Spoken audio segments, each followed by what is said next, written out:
What's up, Internet? You're tuning in to episode 30 of the SteamDeck podcast, Flipscreen Games' weekly podcast all about Valve's hot new handheld, the Steam Deck. I'm your host, Pete and Bessie, joined as always by my partner in SteamDeck-related crimes, Mr. Stephen Radford. Hello, hello. Hello, Stephen. How you doing? I'm good. I'm sat here wondering what crimes we're committing. Is it like crimes against Steam Deck, or are we committing crimes with the Steam Deck? Yeah, no, I feel like it's more like that. Like, it's more like Robin Hood, like, be gay, do crimes energy, not like crimes against the Steam Deck, you know? Not like crimes against humanity, but the Steam Deck.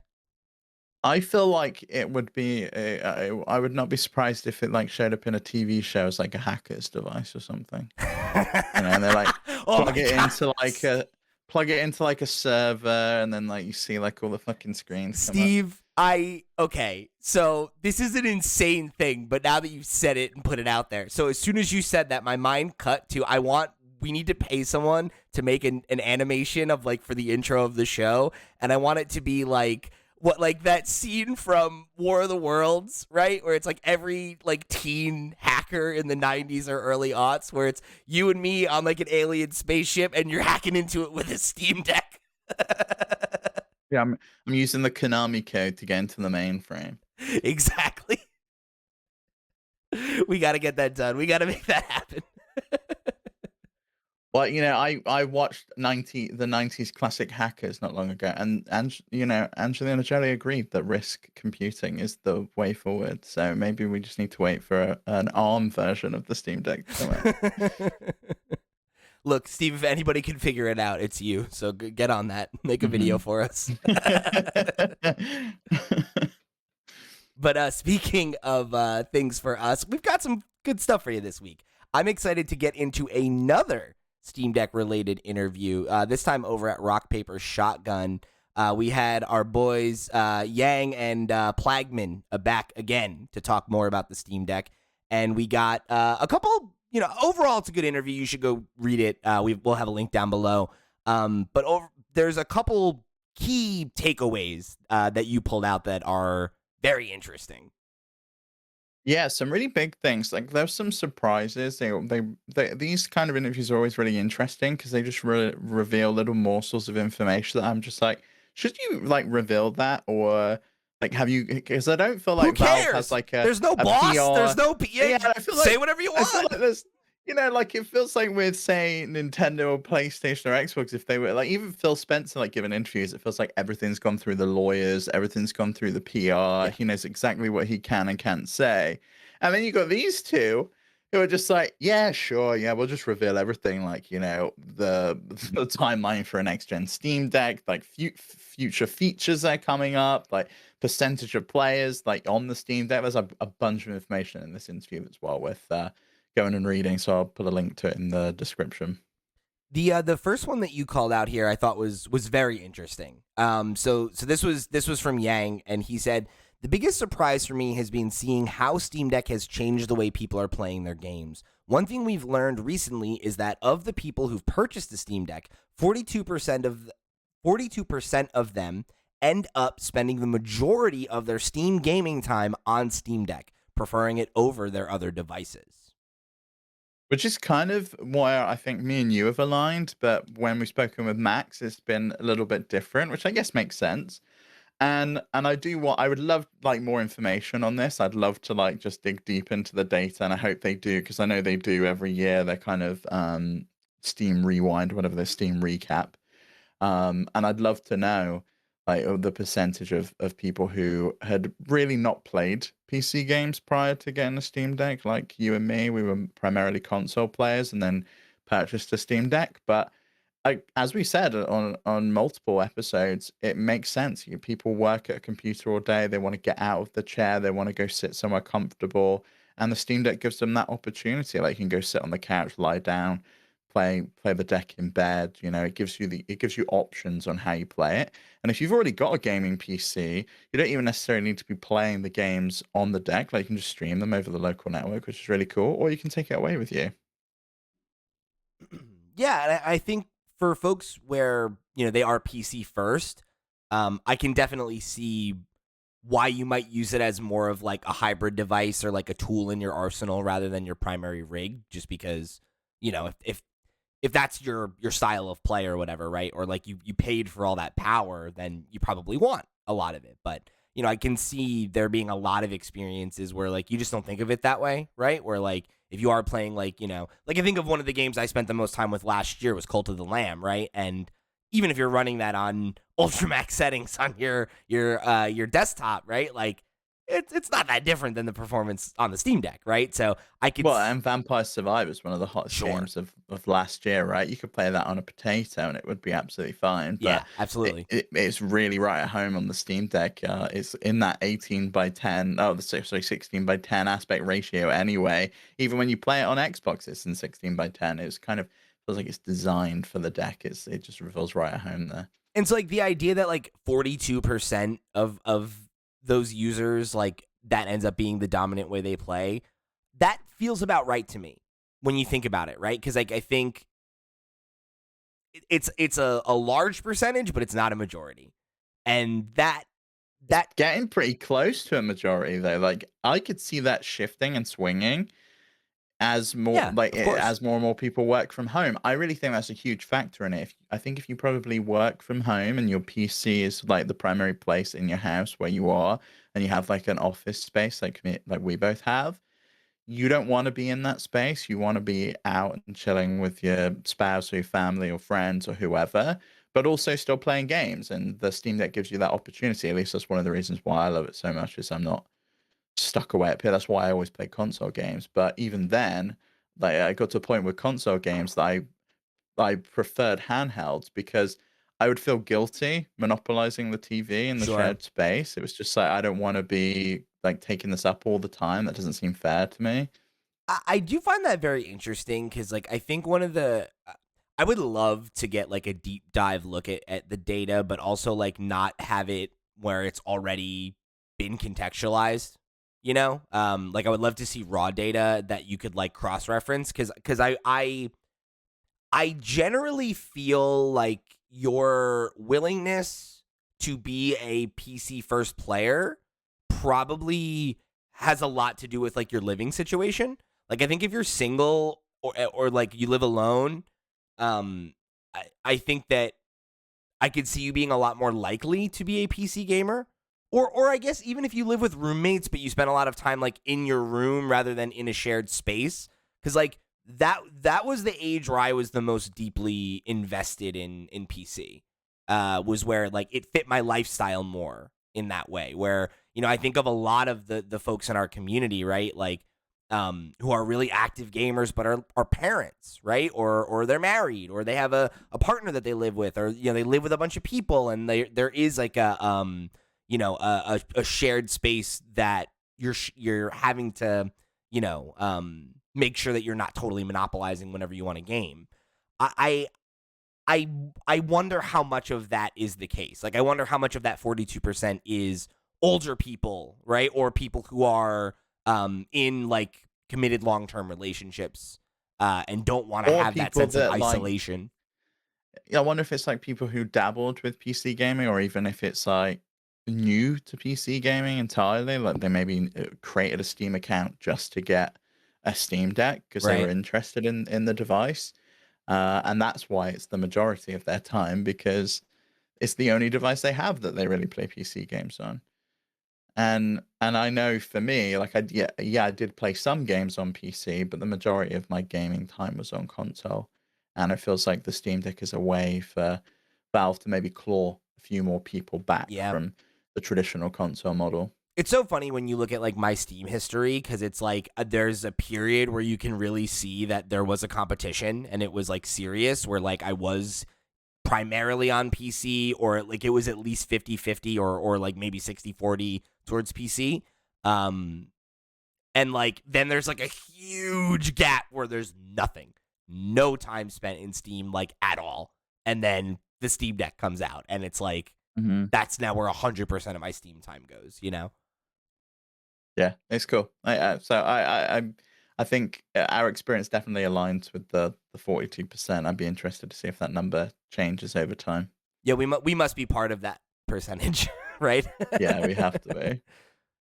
So then the next quote we pulled out here is from Plagman, who said, "Taking feedback is by far the main tool we apply to evaluate success and determine next steps. That being said, as PC gamers and deck users ourselves, we've had a long time to think about what we wanted out of it prior to release. And a significant portion of the feedback we see is in line with things that we're already working on or planning to work on. We're just going down the list as quickly as development bandwidth allows." That Yeah, it's really interesting because, like, I think we've speculated about this a few times, right? It's just like there's a lot of things that people are crying out for and asking, and like I know for me, like the big number one thing I want is VRR and HDR, and he goes on to say something about value added features that we'll get onto, like HDR and ray tracing, and I'd love to know that list. I kind of wish that they published like a roadmap in public so that we it could would see be and it just be would be like, cool. yeah, this is what's coming up, and I know like further down the line this feature's promised and it's something I really want, and I would buy a Steam Deck because I know it's going to support that feature further down the line. That's why it's such a shame that gamers can be as toxic as they can be, because that's the reason we don't get stuff like that, is because we like, if they didn't hit it, people would be mad and they would flame them and they'd get hate for it, right? Whereas like I think about, like, you think about movies, Yeah, right? Like movie studios announce what movies they're working on like a decade in advance, and if stuff changes, like people are just kind of like, oh, it changed. It's like it's not the same vitriol over it, and I think it I think doesn't even need to be like a date though. They could just say for version 3.5 we're aiming to support HDR, for version sure. 3.6 we're aiming to support X, Y, and Z, and kind of have like a loose roadmap, which in software development they probably are working in like an agile situation, and they probably like have epics that they're working on towards Yeah. and stuff like that. So they've probably got like in their mind for each of the tagged versions what they plan on supporting. But like, think about, and you're right, and I think they could do that. But I also think you think about like our show, right? And like they announced certain features for the Steam Deck docking station, and every time we bring up the Steam Deck docking station, you're like, where are these features they promised me? And So what you're saying is I'm one of the toxic gamers who flames them for not I releasing on time. I don't think you're that bad, but I feel like you extrapolate that, and it's like, yeah, that's why you don't tell I people too think for much. me that was worse because I'd ordered the product with the promise of those features, and Right. then they changed it after the fact when they realized it didn't actually do it. And that for me was like a real disappointment. Um, because they'd already taken my money and said it supported this and it didn't. But it's fine. I find that I play way more handheld than I do Yeah, on docked anyway. But there's a nice place for it to be to charge and plug in devices and things like that. for sure. That's another data point I'd love to know is how many people are plugging it into like screens or using Yeah. desktop mode. And it can't be that big of a number because I feel like they would have prioritized more of the stuff that you've spoken about at length Yeah. on the docked experience. Because if it was that many people, they probably would have shifted that up their list that Plagman said they're working on. I think when you think about it, for I think any amount of time, it makes sense though, right? Because like I think probably we have that number here, right? Of it was 42% of the people who prefer to spend their time on the deck. If there's that many people who prefer to just play in handheld mode on the deck, that other 8% is, they're just gonna play on their monitor, right? Like they're gonna be playing on desktop, right? Like I can't They have a imagine. desktop, that is, I because like guess. they may not. Well, no, they would have to though in this case, right? Well, no, not really, because Because it like says I don't have a desktop. no, Like no, it's but 42% of them end up like it's one thing we've learned is that people who've purchased a deck doesn't say if they played games prior. no, but think about it this way though, right? It says 42% of them end up spending the majority of their Steam gaming time on Steam Deck. So that means that 68% of Steam Deck owners, 58, right? 58, you're right. Sorry, I'm bad at math. Yeah. So it, yeah. 58% of those owners own a Steam Deck, but the majority of their Steam playing time is not on Steam Deck. That means they must own a PC. They must own a device that they're accessing Steam on that isn't a Steam Deck for them to be a part of that percentage.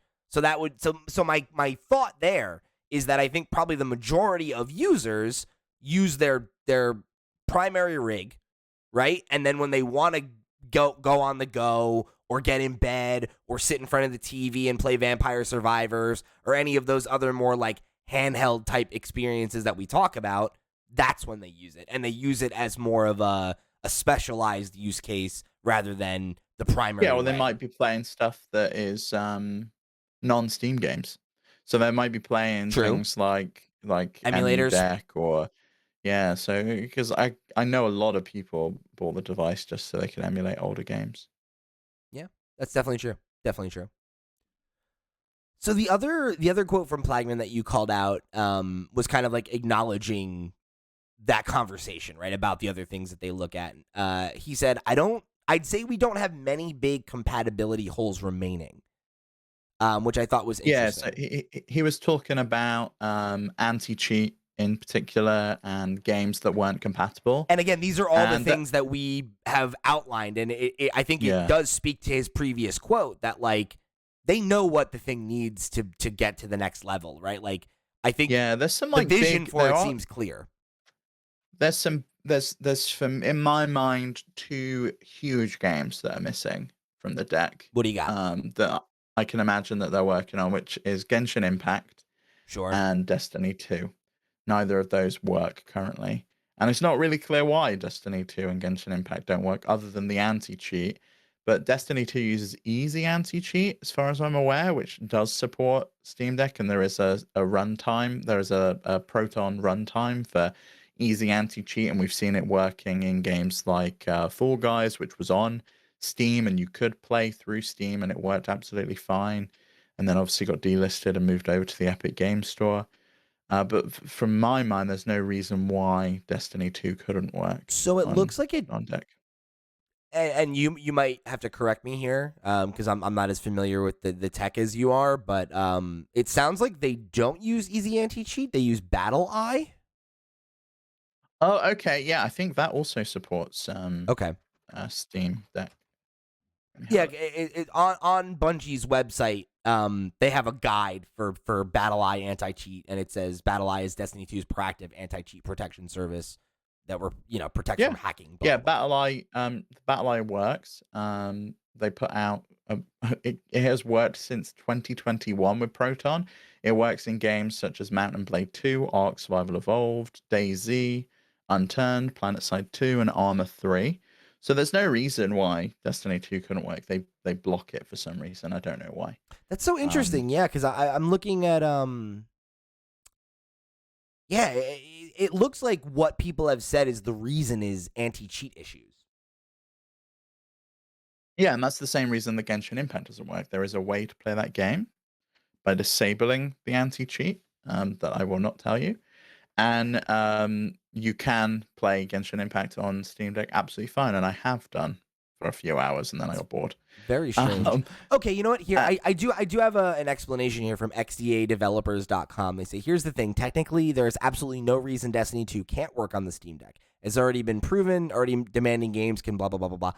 Bungie isn't required to support the Steam Deck, and neither is any other publisher on Steam because of Proton, right? I'm summarizing here. The problem with Destiny is related to anti-cheat. There is no mode in the game that can be played without the anti-cheat being active. Bungie uses BattleEye for Destiny 2, but the real kicker is that BattleEye does support Linux and Proton, but only if enabled by the developers, and Bungie flat out refuses to do it. yeah, and I don't understand why. And here's the quote from Bungie. Our goal is to maintain a secure environment for Destiny 2 as it features both PvE and PvP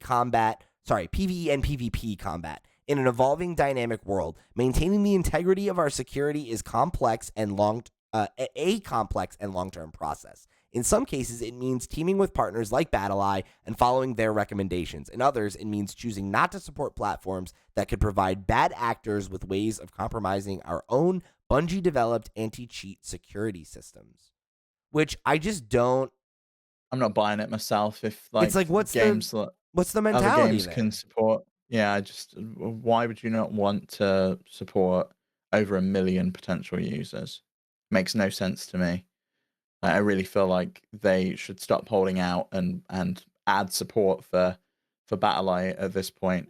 It looks like even games like that we've had recently released, Watch Dogs Legion, also supports it. That came to Steam like not long ago and works on Steam Deck. So I don't understand why Battle Eye is the reason why they've not supported it. But that and Genshin Impact, again, Genshin Impact is also because of the anti-cheat. They have their own internal anti-cheat that they work on at Hoyoverse. And and I just I hate that. I hate that people cheat and we have to have anti-cheat to get around it. And then that's the one reason why people can't enjoy games that they love so much on their Steam Deck. But I get it. You want to have a good experience. Yeah, and I mean they did say that basically that they just at present are not supporting SteamOS or Linux, but like they're always looking into additional platforms. So it's possible that an official support could come down the line if they get to a point where they feel confident that they're not opening themselves up to uh you know like breaking down the system and getting negative feedback from their existing player base and everything, right? So I don't know.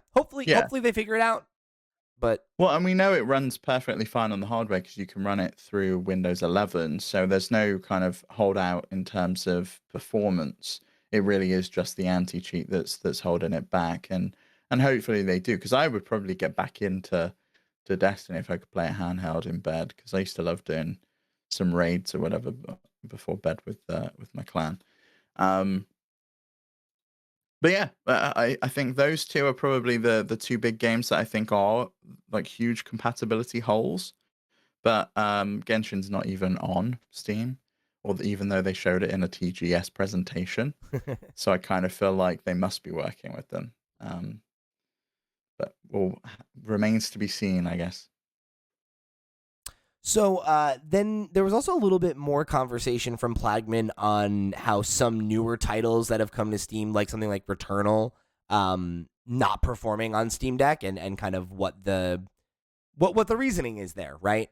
And he said it's hard to say as it'll depend on how developers approach it. I believe the deck has the potential to be a solid target throughout the generation, but the work involved is trickier than the typical deck UX tweaks that developers have had to do for games that already perform well. That said, there are benefits to game developers doing this work. If high-end current gen titles are able to scale to deck and be a great experience, it also enables smoother performance on a wider variety of PCs and improves the experience for the whole player base. Yeah, I 100% agree with him, but I feel like some of the games that were probably in development were in development before the Steam Deck existed or developers knew about it.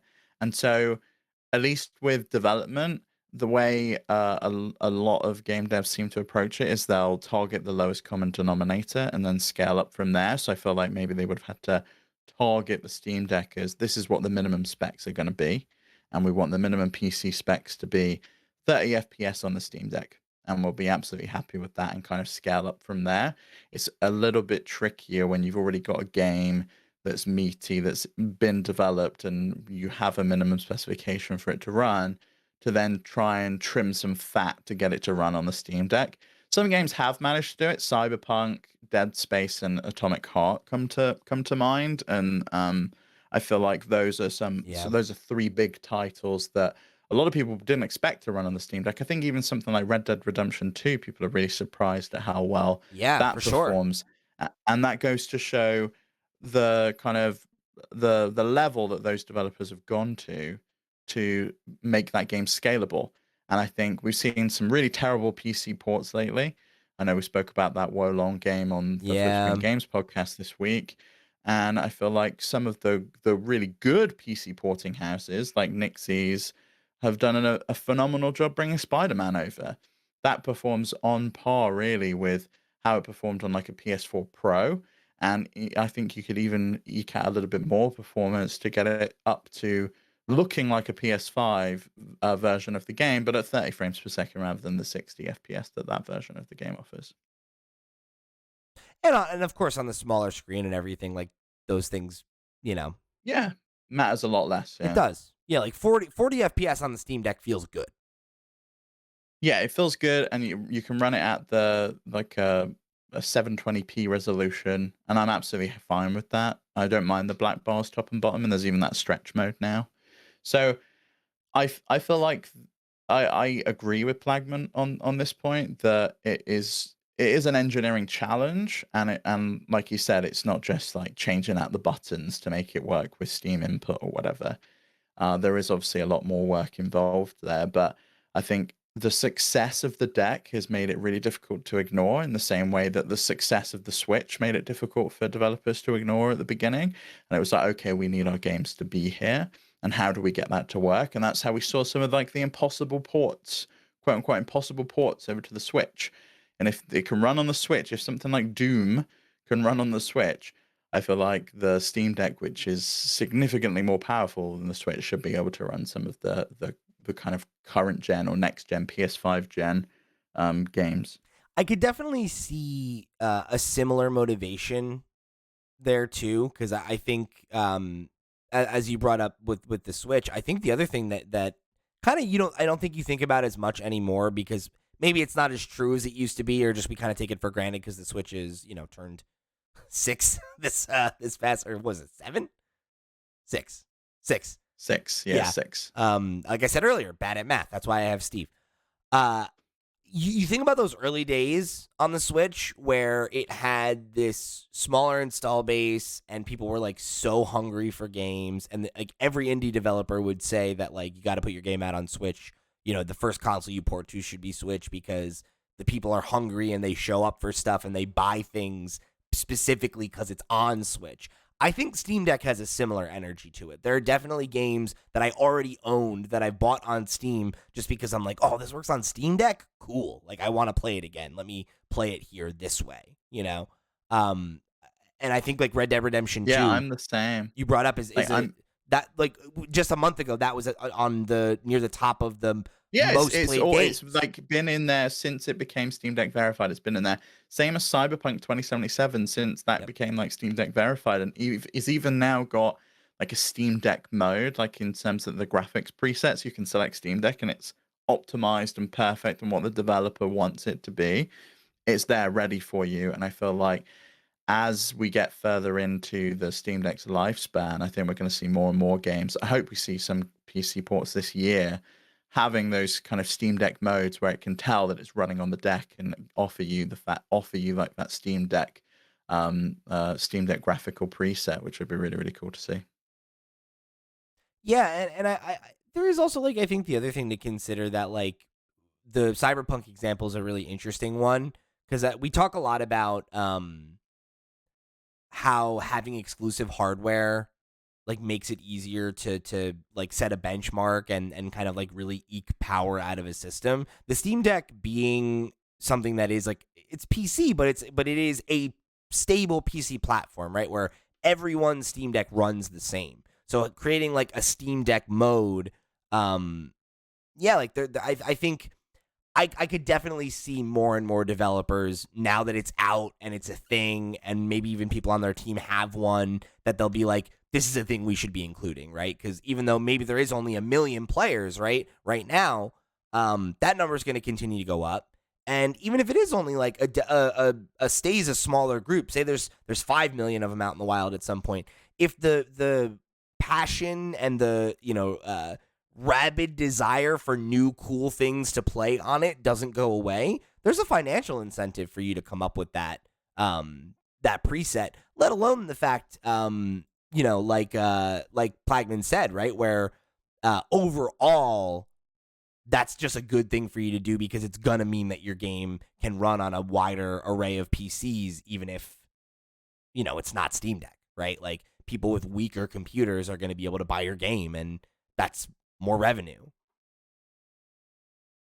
Yeah, and also the not to mention all of these other handheld PCs, right, that are coming That's and true. spawning up. I can imagine we'll probably see something getting into the Steam Deck's price point within the next couple of years. Maybe it can't quite hit that 349 pound mark, but I think we could potentially see something coming into like the 450, 500 pound mark where it's on a similar power level and people can take advantage of those presets, or it maybe comes with Steam OS once we get the the kind of official 3.0 release installer. So I think I'm optimistic in the same way that I think Plagman and Yang both are.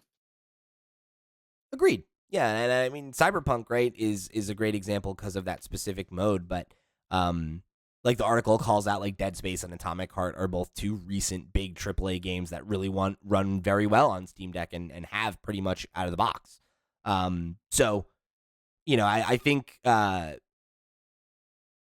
guess to put a pin on this part of it, that's what I think is so exciting about the Steam Deck is like it being a stable platform. Like there is still there's still I think a lot that people can learn about development on it to get more power out of it and figure out better optimized settings. Like you and other members of the community are already doing, right? But like rather than doing it after the fact, they can do it during the development process and trying to hit that benchmark of having a Steam Deck version ready to go at launch, right? So that you can get that bump in sales or get featured on the verified page day one, and have a new avenue for people to discover your game.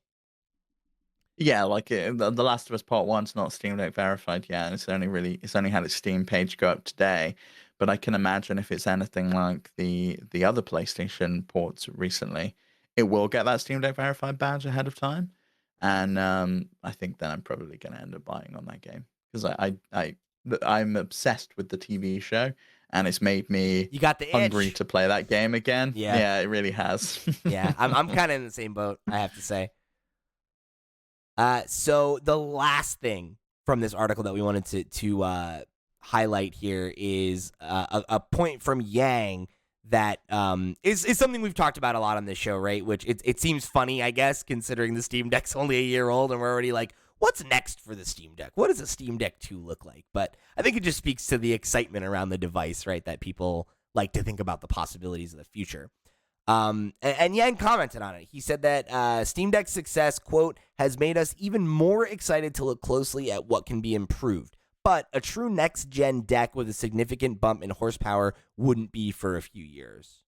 Which I think that's like, I think very in line what we have expected. I think the last time we talked And about a it's successor, that was kind of the timeline we were thinking is like, you want to give this thing a yeah. couple years before you have a 2.0. And I think you want to use the next couple of years, and while it's still like a more niche product, like keep testing, keep iterating, keep finding new functionality and new features so that when 2.0 does come out, maybe that is the more consumer-friendly device, right? That they do put in stores and they do make that broader push because it's a more, um, stable experience because of the few years that we the original round of enthusiasts spent tinkering and being on beta and like giving them all this data so that they could optimize it and make a maybe more affordable but also more powerful and more new user friendly device overall.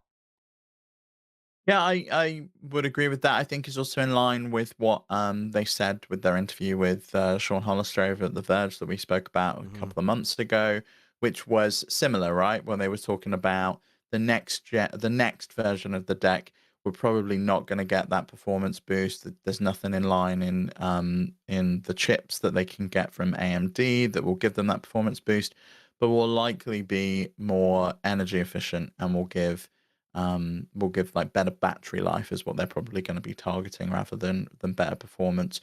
But we may get a slight boost in performance. It's interesting that Yang specifically calls that a significant bump in horsepower to make it a true next gen deck. And I think we're probably going to see iterations in maybe there's the one with a new screen, maybe there's one that's a little bit smaller, a little bit lighter. Maybe there's one with like improved rumble because I think there are things that with the device that everyone would like to improve. They'd like it to be quieter in terms of the fan noise and stuff, right? And the screen, I think, is one of the biggest places they can improve. It's got huge bezels on it. It's not an OLED screen. I think people would like to have like a slightly nicer screen on there. And we've spoken about the possibility of upgrade kits. And I think that they will continue to support the original deck for a long while. But you look at their other hardware, right? The Index has been out for a good number of years. They've never put out version 2. And they've not needed to. People that are interested in that device have continued to purchase it, continue to buy it, but they have been working on the Deckard behind the scenes that we know about, and we know about that through patents and leaks and things like that. And it's nice to see that they're openly saying this, because I've even spoken to people where there was that interview with the version. They were just talking about the fact that, well, should I really buy one? Should I just wait for version 2? And hopefully this puts to bed any kind of possibility that, oh, version 2 is going to come out this year and I'm going to have buyer's remorse if I buy version 1 because it's going to be way more performant. I don't think that's going to happen. I don't think we're going to get another Steam Deck this year.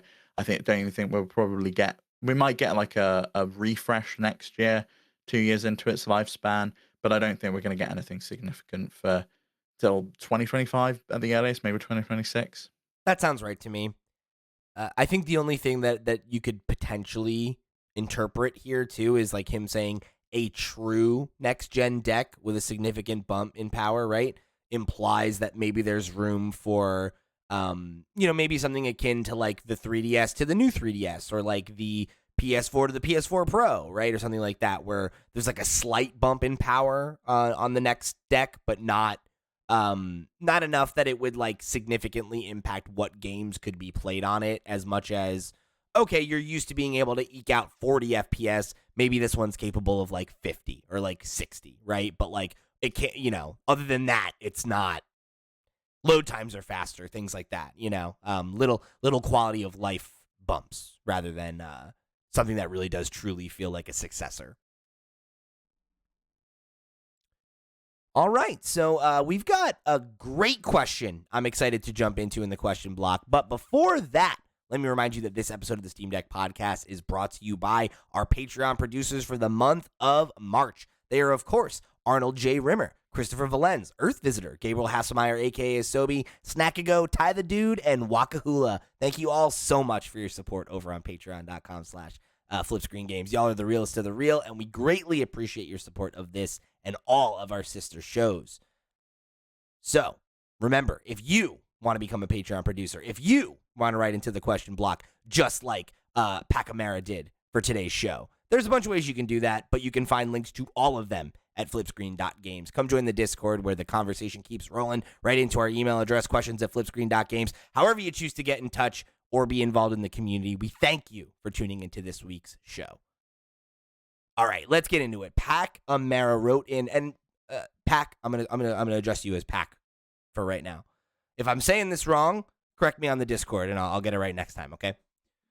So Pac Amara wrote in and said, if you were purchasing a gaming machine for a kid, do you think the Steam Deck would be a good option? Personally, I think pros: introduction to open source software, open gaming system that you can hack and tinker with, larger selection of games, can add games that you yourself played as a child, potential to learn about Linux and not just be a consumer of technology, but also understand a little bit more about the tech. Cons: very expensive compared to other consoles, heavier and larger.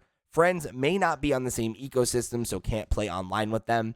I had consoles and a Windows desktop as a kid. I loved tinkering and hacking the desktop. This definitely made me more open to learning about tech. We briefly had a Linux machine, which I loved tinkering with.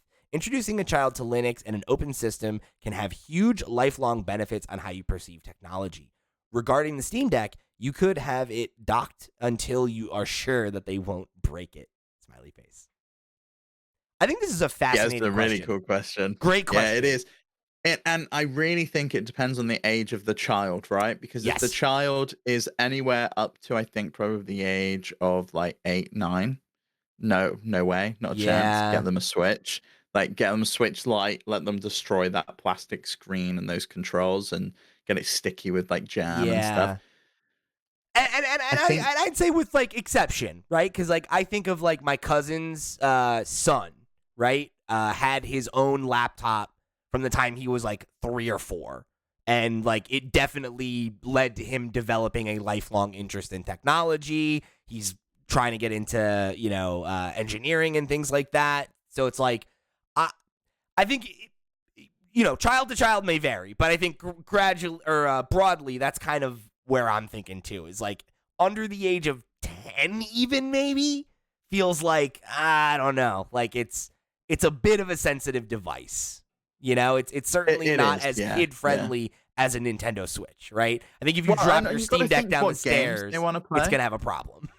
Yeah, like yeah, there's the fragility of it, right? And you can keep it docked until you're sure they won't break it. But there's also the type of games that they're gonna play.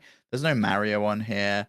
There's no like really kid friendly games in that regard. Like Nintendo's the place to be for You do have that. indies. I Um, think there's lots of kid friendly stuff there that you can expose them to for yeah, but it's sure. not the stuff that like it's not the Mario Karts of the world, right? That the Yeah, kids want to play with their friends. It's or like the Animal Crossings or the Mario Odysseys. It is very much a more adult centric store, I would say, agreed. with Steam. Um, but I 100% agree that introducing your kids to computing and general computing devices, not something like an iPad, is extremely important. It's the reason I do the job I do today. I've Right. used a PC since Windows 3.1. I remember turning that thing on and it would boot into MS-DOS and we had to type win. It was on a command line. And then it would boot into Windows, and then you could use Windows, and it was Windows 3.11, and I loved it. I played a load of Sierra Online games, a load of like point and click adventure games, and then I remember when we got our first Windows 95 machine. But since like my teens, I've used Macs and Linux devices, and learning Linux devices has been really beneficial for me. It's enabled me to do the job I do today, um, and I 100% agree that introducing someone to an open system can have huge lifelong benefits. However, I think it depends on how old they are and on how perceptive they are to that technology. And I think only you know your kid, right? And you also only know yourself. If you're more likely to be patient and introduce them to this stuff and get them interested in it, and you yourself know how to use it and know how to like tinker on a command line and tinker with Linux, then I think you're more likely to do it. But like showing the fact that you can introduce your kid to all of these like old retro games that you played through emulation and introducing them to that avenue, and the fact that you can just install from any store and it's not like this one place that you go to is beneficial. But I think it very much is a case by case basis. I think what you just said too is probably an important factor where I think and I guarantee you that some of the parents in our audience will agree with me on this one. Um, I think it's beneficial to present your child with options, right? For things like this, and then nurture their natural interest. I think something that I see a lot of folks talk about who don't have kids is the whole like, oh, when I have kids, I'm gonna have them play the games I played when I was a kid, and we're gonna watch the cartoons I liked and these kinds of things, and we'll share all those things together. And it's like that might happen, right? But it also might not happen. Like I Hmm. think about like myself with my father, right? Like you and your dad are like that, right? Where your dad is a gamer, he's a tinkerer, he's always been interested in that, and the fact that he was interested in it, you took an interest in it, and then he nurtured that interest in you. And if that's how your kid responds, then you're gravy, right? But I think I of think it like, was a lot of that was because like I was adjacent to it, right? So then my dad would be playing Tomb Raider on the TV because it wouldn't run on his PC. We had Tomb yeah, Raider 2 on the PC and it wouldn't run properly. I think we had like a Voodoo graphics card in there and it didn't work properly. Um, and that's the reason he got a PlayStation, was because he wanted to play Tomb Raider yeah, 2 and he like plugged it into TV. And like since then it was like, oh, we would watch him play that and we'd go to like Blockbuster and we'd rent a game and we would copy the game because we had a chipped PlayStation, so we would like have all of these like stolen games. I would like watch him play Resident Evil and stuff, and it was like my entry into that. And like we weren't scared when we were kids watching him play that. It was fun and interesting to like watch him, and it was like Twitch before Twitch. Like right, we would like try and help him with the puzzles and like solve the games and yeah. stuff. And like that's really cool. I love that. And that's the thing, though, right? Is like you took that and went and became a programmer. Your siblings didn't, right? Like they play games, like they like video games and they're gamers, but they're not But they're also necessarily. very they are also very fluent in computers and Yeah, computing. Like and both of them can use emulators and have played yeah, games. Like the only way I ever played Pokemon when I was a kid was on an emulator. I remember my Right. sister downloaded, I think it was VBA, Uh-huh. and I remember downloading ROMs on LimeWire and playing them on And VBA on her laptop in a caravan when I was on holiday. And I want to be clear, I wasn't saying that to insinuate that they weren't computer, but Yeah, I yeah. think they're like, because like I think that's the thing that we talk about on this show all the time, right? I'm computer literate, but I don't speak the language like you do, right? Like I feel like I'm one of those, I could get by for sure, right? And that's because I just took an interest in it because I loved video games, right? Like I was less interested in Mhm. programming than I was in that. I just think I'm interested in games and like Yeah, but you my, don't have to be interested in programming, I think, to benefit from this kind of well, device, right? Like right. Pacamara said, like the open ecosystem, right? And like Linux as an open And system in general, I think is really And I beneficial. think that's the thing, though, right? Is I think how much a kid is going to get out of this device has a lot to say about what their interests are and like their interest level in games, right? Where like I think of, I was driving to this before, right? Like I think of my own relationship with my dad, right? Where like my dad was a big baseball fan, right? And I had no interest in sports and I was not athletic. And right, like, and his reaction to that was like, all right, well, when I developed an interest in games, it was like, okay, well, let's feed that, right? And it's like I think you can't go in with an But agenda. someone must have introduced you to games. Like you're not just Yeah, going to find but them no. from nowhere, And right? and I've So told who was that for you? and I think I've told this story before, right? Where like my mother used to go and do interior design work, and I went to a client's house that she had. They had two kids that were teenagers, and they sat me in front of a Super Nintendo and were like, "Here's Super Mario World," right? And then for the rest of that summer, while my mom was working on this room in their house, every day I would go there and just go up into their room and play games, right? And they were out with their friends almost all the time, and their mother would just be like, just go up and play whatever you want, right? And I would just pull stuff out and be like, oh, this Mhm. like literally I remember pulling Mortal Kombat 2 out and being like, this has a dragon on it, cool. And then being like, there's no dragons in this Yeah, game, like whatever. But but like like But you got introduced to console gaming. I got introduced to yeah, PC gaming it was computer gaming back then, right? right. And that was my avenue and my route in. Like we played those old point and click Sierra Online adventure games on Windows 3.1. We played Age of Empires and Diablo and games that my parents were playing and Yeah. interested in because it was all we had, right? It was what was on the computer. All the way up to like I remember playing Shockwave Flash games and like, playing things like that like online. Like I really do think you could probably make a PC gamer out of a kid. Yeah. You But I can. I feel like I But think it does depend on the child, like you say. They but have again, to show an interest in it in the first place. and then like what their natural inclination is too, because I also had a PC when I was a kid that I played games on, right? My grandmother had one that I would play whenever I went to her house, and that was where I would play like point and clicks and stuff, because she would buy like the humongous entertainment games for me, But then like at home, I had like, Pop-up. yeah, like Putt Putt and Freddy Fish and Fatty Bear and Pajama Sam and Spy Fox. Like I played all those games at her house, right? But then at home, I had, like we've talked about, right? Like I was really into RTSs and I was into The Sims and I was into Sim City and like Oh I yeah, The Age of Sims is Mythology huge and was all those, huge for me.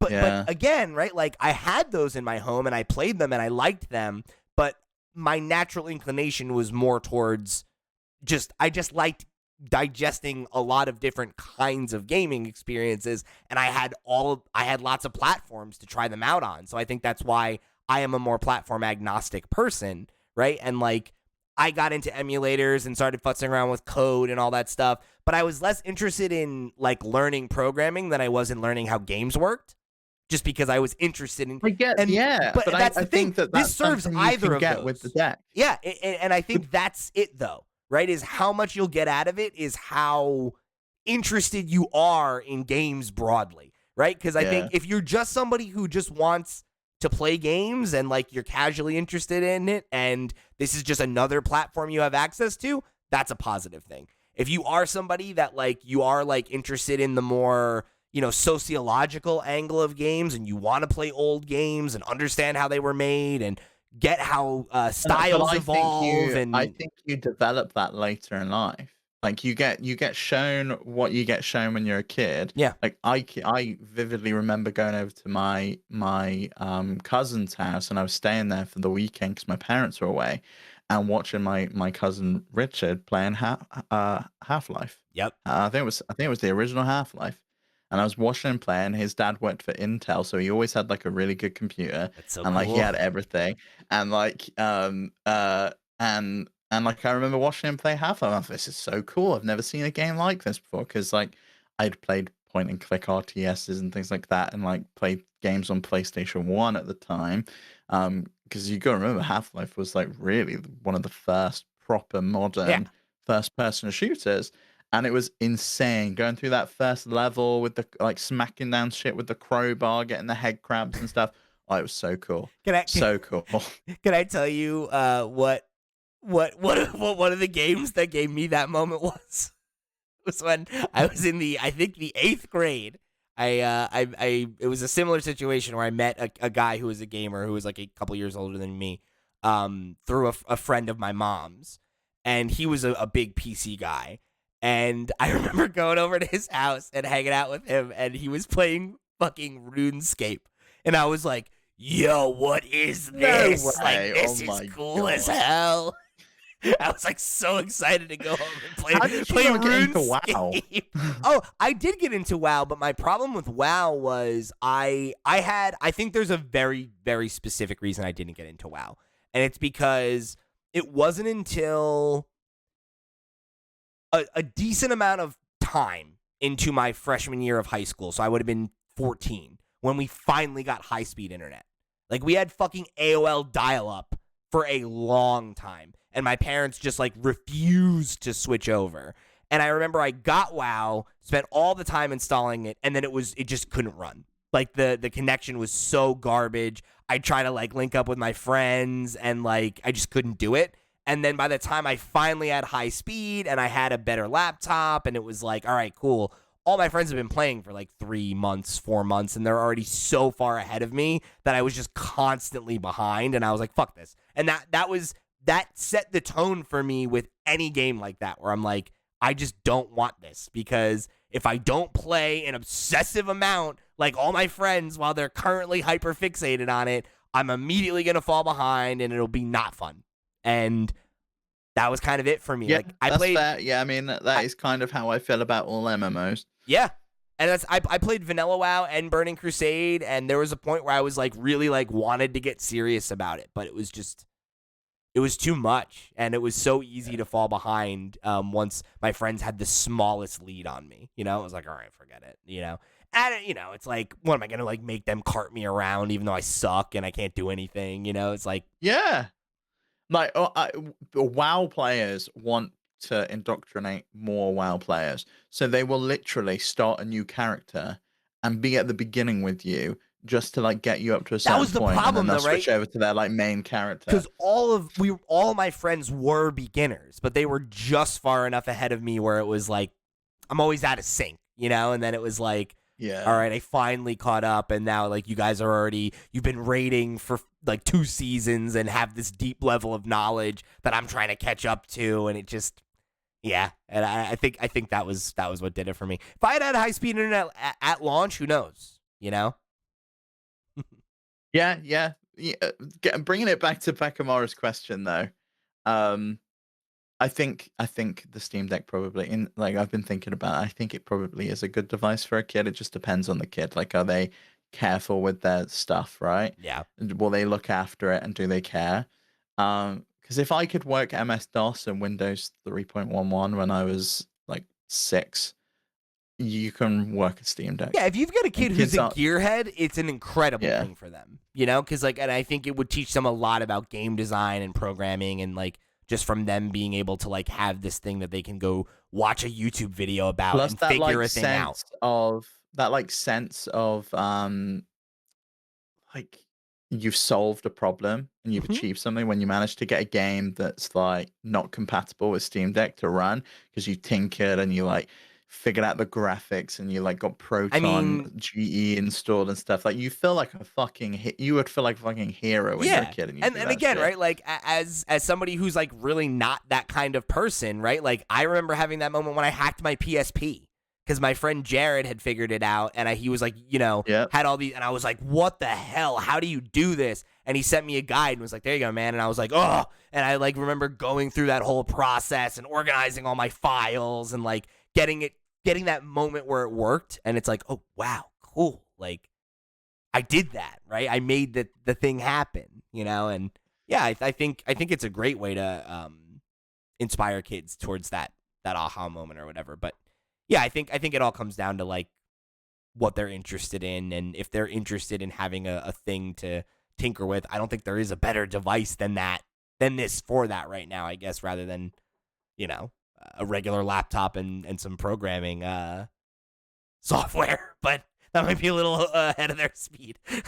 You know what though? Like I do think that is another option. Is just like a an actual PC. Like if they show an interest in it, and it's going to be a good investment for them, Yeah. like a gaming laptop. If you're looking at say the top end Steam Deck, probably not that far away from it. Especially once you add in the additional storage and stuff. Like I feel like you could get a mid spec PC that you can play a lot of the games that they would want to play on it. The heavier and larger thing is also funny because I could see kids struggling to hold it. But like that's a 10, right? Like that's your hands are getting bigger. My hands are tiny, and I can manage. You got So, about the I size have child's hands. hands the size of a 10-year-old, yeah. Yeah, they're probably smaller than Donald Trump's. So I think kids would manage. All right, so we'll wrap it up there for the day. Yo, Pacamara, thank you so much for this question. Fantastic question. Really good, really thought provoking. I love these kinds of questions because I wouldn't have thought of it. Like Oh yeah, we really went down some paths with that one, and some memory lanes opened up for me.